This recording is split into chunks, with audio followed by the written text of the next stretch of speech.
નમસ્કાર મિત્રો, હું ફરીવાર ભરત પટેલ આપ સૌનું વન ટચ એજ્યુકેશન ચેનલમાં હાર્દિક સ્વાગત કરું છું।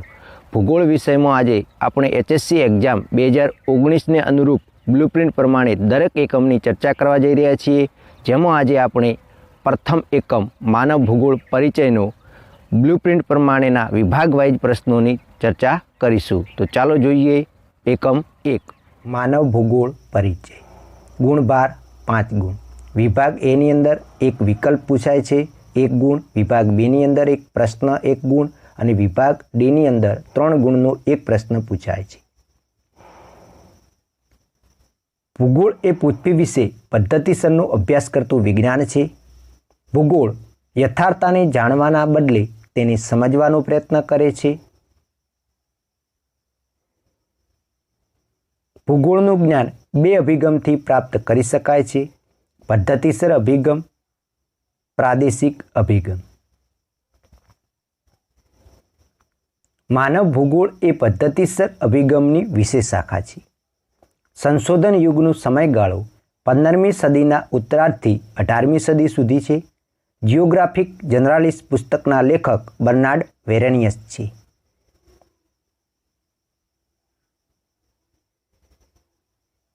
માનવ ભૂગોળમાં માનવ કેન્દ્ર સ્થાને છે।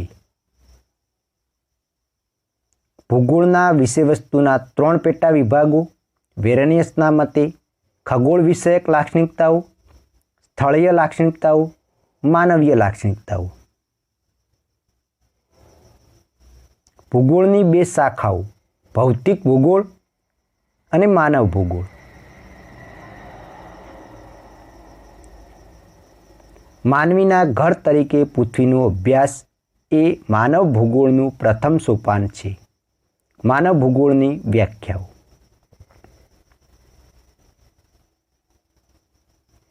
માનવ ભૂગોળ એવા બધા જ તત્વોનો અભ્યાસ કરે છે જે માનવીની ક્રિયા પ્રતિક્રિયા દ્વારા પ્રભાવિત થાય છે। જીન બ્રુન્સે આ વ્યાખ્યા આપેલ છે।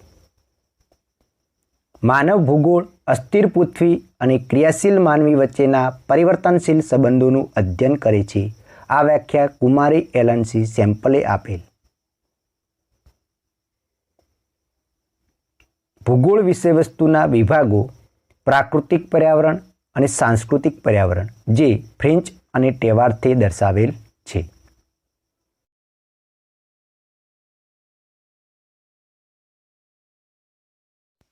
માનવ ભૂગોળના 3 કાર્યો: માનવ નિર્મિત ઘટનાઓનું સ્થિતિ સંબંધી વિશ્લેષણ, પારિસ્થિતિક વિશ્લેષણ અને પ્રાદેશિક સમન્વય।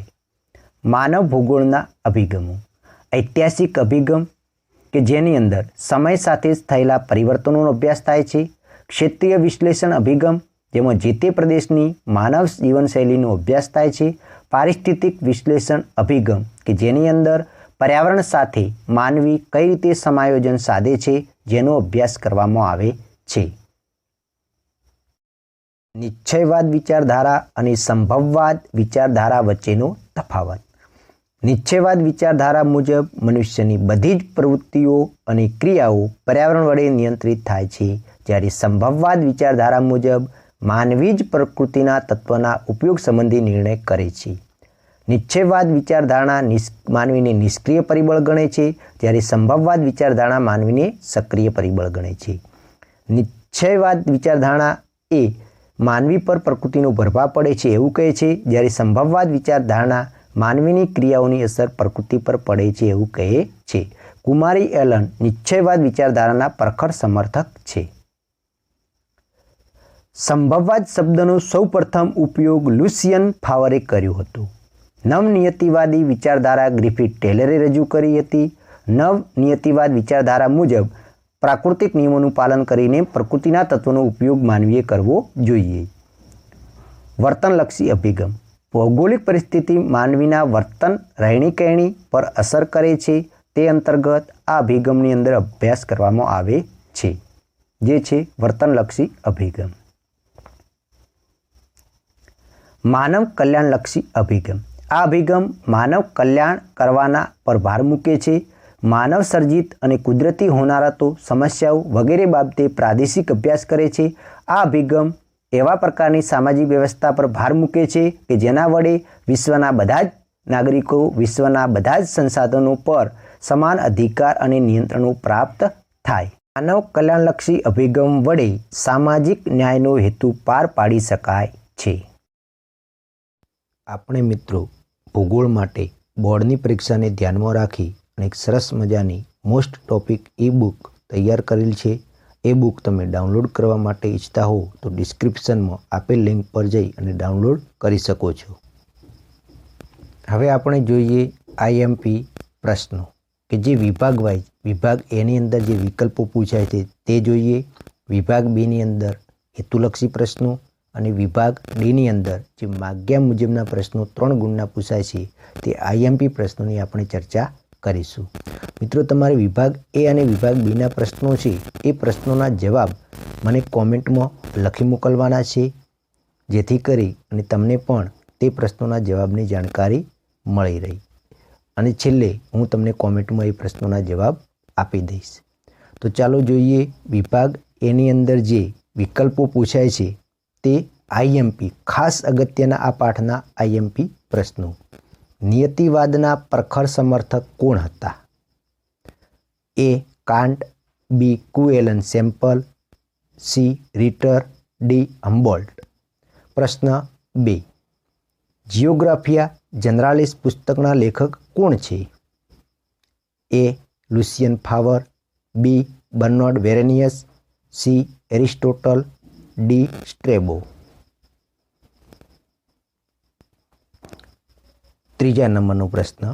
ઇતિહાસ ઉપર ભૂમિના પ્રભાવને મહત્વ આપનાર કોણ હતું? A Kant, B Strabo, C Buckle, D Huntington. આ મિત્રો પ્રશ્નોના જવાબ તમારે કોમેન્ટમાં આપવાના છે. સંભવવાદ શબ્દનો સૌપ્રથમ ઉપયોગ કરનાર કોણ હતા? એ Lucien Febvre, B Bernard Varenius, C Aristotle, D સ્ટ્રેબો. પ્રશ્ન 5. પ્રસિદ્ધ ભૂગોળવેત્તા કયા દેશના હતા? એટલે કે જે જીન બ્રુન્સ હતા એ કયા દેશના હતા? તો ભારત, કેનેડા, ફ્રાન્સ કે ઇંગ્લેન્ડ.